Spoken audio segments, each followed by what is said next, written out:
Good morning, everyone. My name is Ned Finn, and welcome back to The Binding of Isaac Afterbirth Plus. Kind of. So I tried out a slightly different recording technique for this week's Wednesday video for Isaac, and the resulting footage looked like this.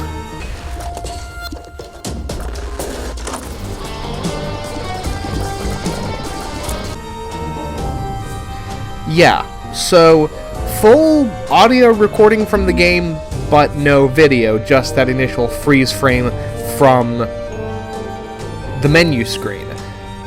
Which is really unfortunate, partially because we had a really good run. It was the first run with Samson, and we beat Mom's Heart and Satan.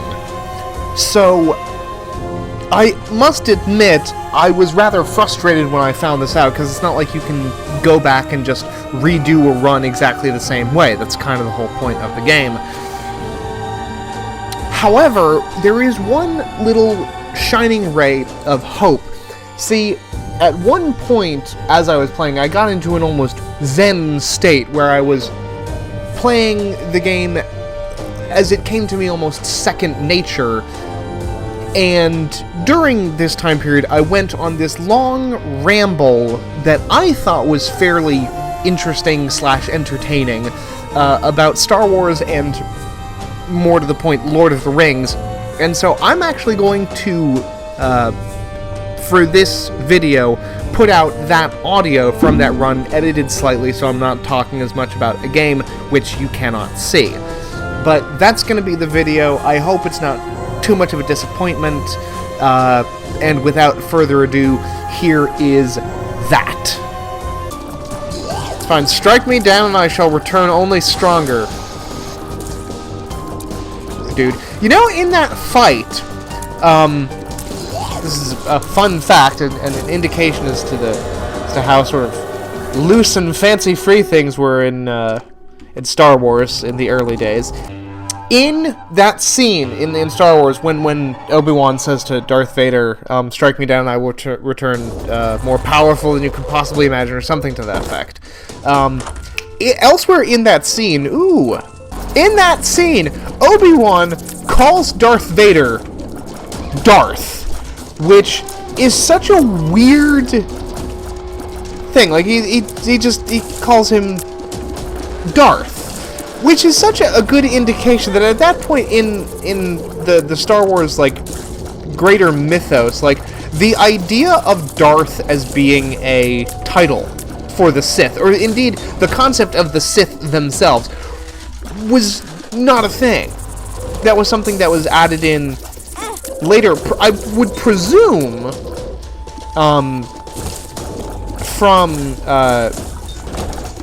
people within, like, the community of writers for expanded universe stuff. I think that little detail is a really good indication of just how much sort of non-George Lucas people have really contributed to the Star Wars stuff over time. Which is why, in that regard, the relationship between, like, the canonical films of Star Wars, like the canonical story material of Star Wars as a property, the relationship that has with the stuff done by other people is sort of the exact opposite of that the Lord of the Rings has with all of its, like, extra canonical, deuterocanonical, if you're feeling really fancy, material. Because all of the extended stuff that has been put out in Star Wars has, well, not always being great necessarily, like, the whole sum of it, I think, has really contributed to making it much more of a beloved, fleshed out, franchise with, I mean, like, I am by no means, like, an authority on a bunch of the deep lore Star Wars stuff, but like I can still appreciate the insane depth of material that exists within the spiraling catacombs that is Wikipedia, the Star Wars wiki. There's so much stuff. Like there's probably a novel's worth of material on lightsabers alone. You know, it's a virtual technical manual for the universe. It's fantastic. Meanwhile, the exact opposite is true, I think, of The Lord of the Rings, where you have this very specific, like, nailed-down set of materials, the original trilogy, the Silmarillion, the associated,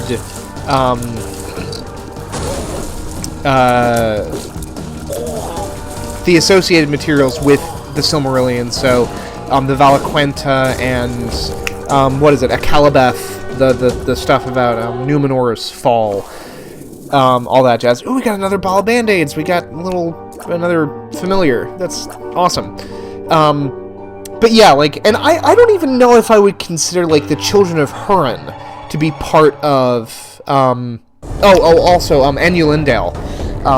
That is also part of, like, the canon. But I don't even know if I would consider, like, Children of Hurin to be part of, like, the canonical Lord of the Rings stuff. Much less, you know, all of the various, video game stuff that has been put out. And I'm in particular looking at you, Shadow of Mordor, or I guess the Middle-earth Shadow of Mordor and Shadow of War, which I'm gonna get back to that in just a moment, but as an aside, I know that Amazon is supposedly doing a Lord of the Rings television series that I think is stuff that took place in between The Hobbit and The Lord of the Rings, which I don't even know what that would be, and I'm a Lord of the Rings buff. Like, I know the material pretty well inside out, and I don't know what they would be covering with that. Like, I'm trying to think, like, probably the most significant, like, plot thing that happens in between The Hobbit and the Lord of the Rings trilogy, like, the beginning of the Fellowship of the Ring, I guess is, like, the corruption of Saruman happens, but I don't even fucking know, man. But, like, my word to Amazon would be, adapt the Silmarillion, you fucking cowards. And I not necessarily because I think that's something that could be done particularly well. That's annoying that I can't get to that coin. But I'd love to see someone put, like, a big-ass budget into trying to adapt the Silmarillion, just because it's so fucking dense. Honestly, like, the second half of the Silmarillion with Beren and Luthien, you could probably do a decent adaptation, just because that has more of, like, a plot structure to it. But now trying to adapt just, like, all the dense, you know, mythic prehistory of the Lord of the Rings, while in all honesty, that's more of a prequel than The Hobbit was ever intended to be. But yeah, no, I'd get a kick out of seeing someone try, yeah, no, we're gonna adapt the Silmarillion, just trust us on this one. But as I was gonna say, the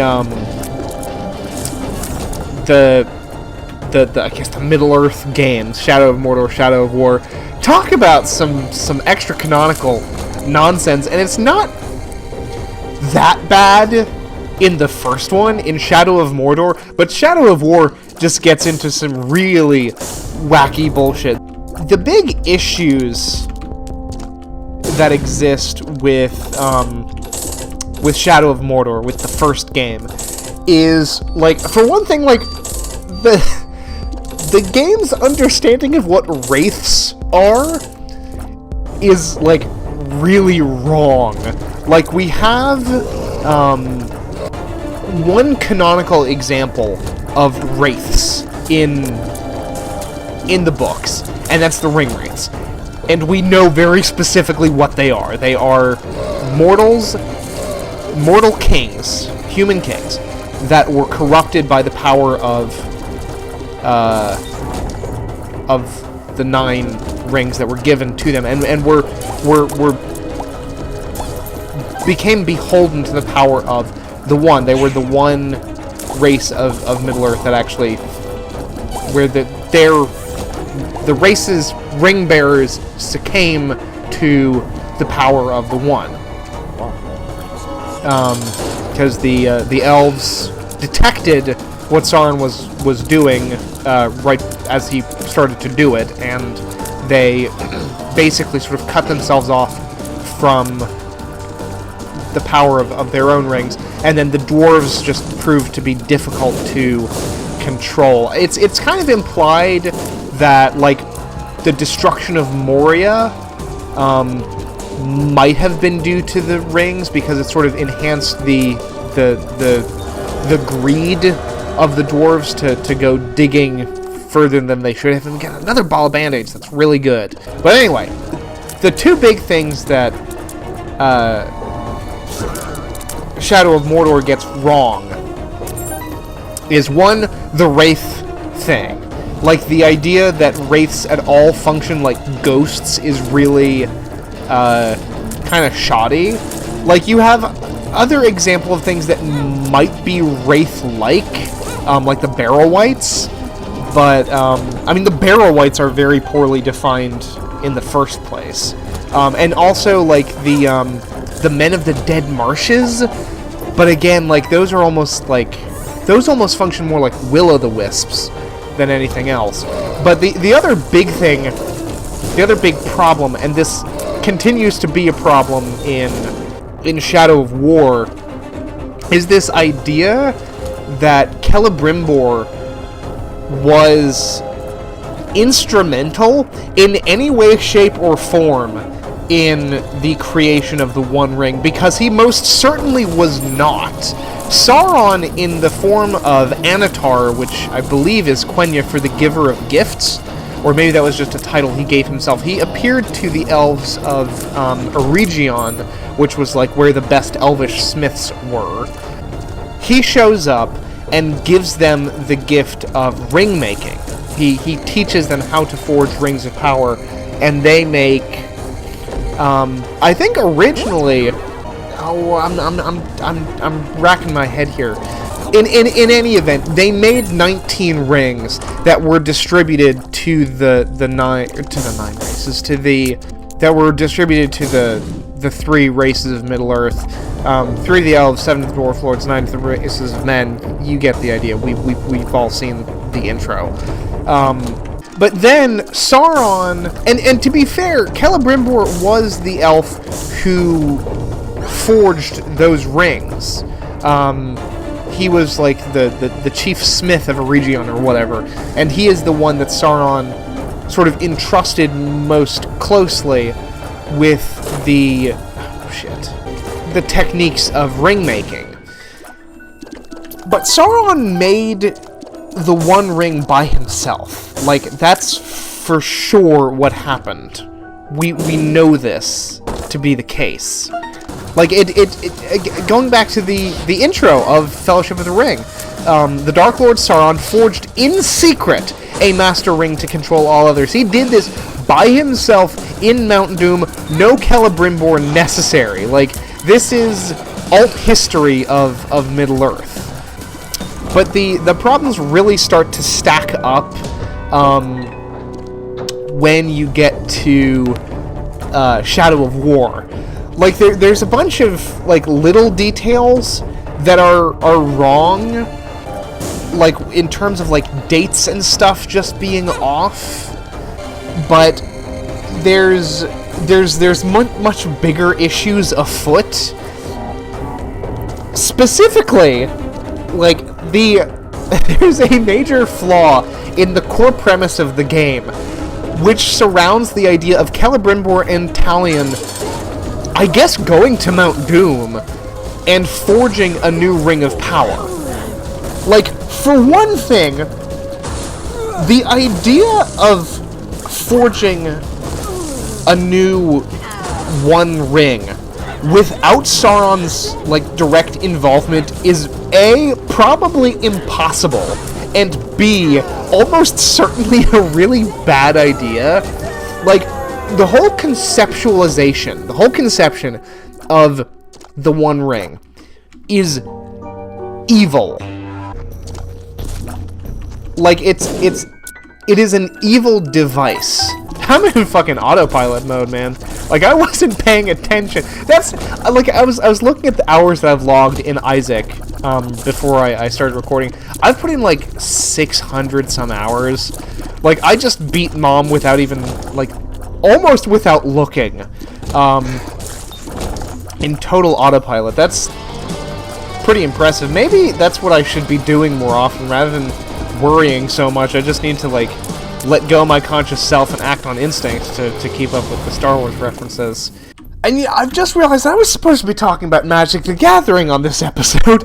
Oh well, that'll be a topic for another day, I suppose. Yeah, no, the ring is like a foundationally evil device. It's built to dominate. It is built to override the will of sentient beings. Like,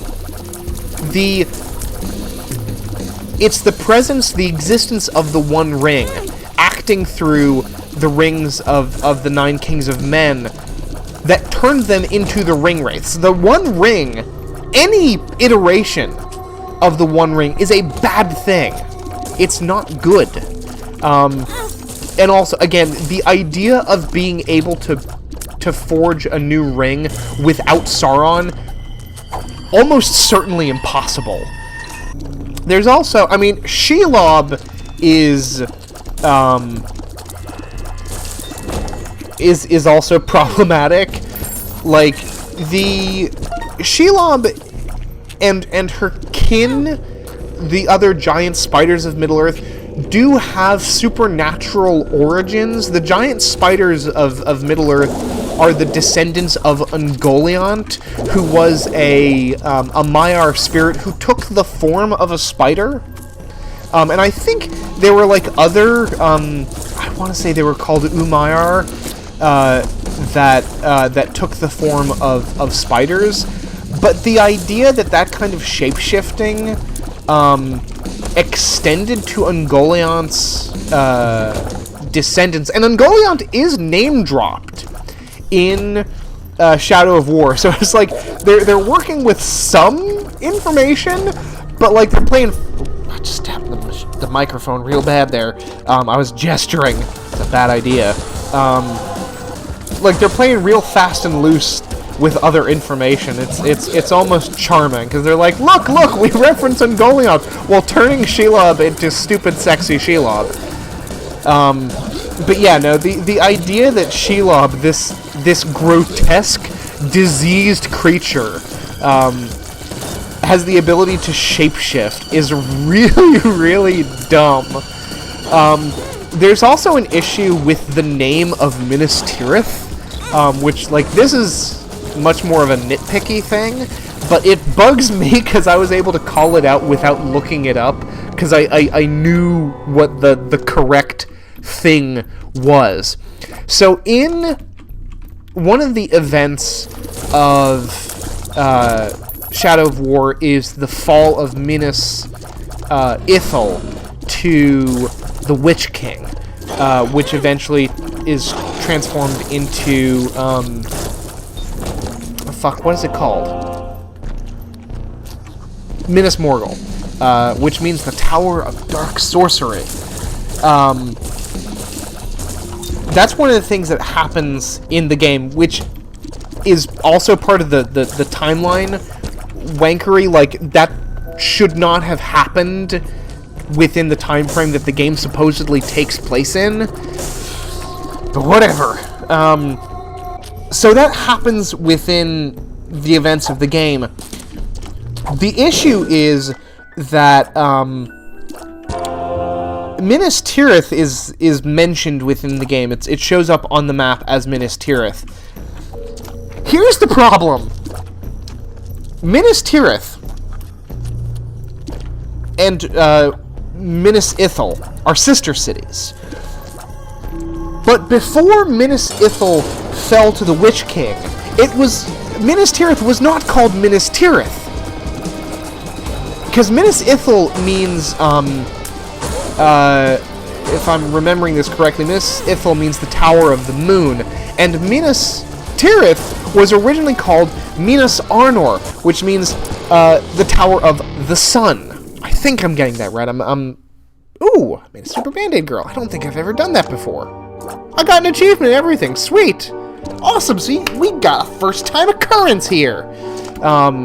For the file, an actual achievement grab. That's fucking awesome. Sweet. I just took a victory sip of water and I somehow managed to splash myself in the fucking eye.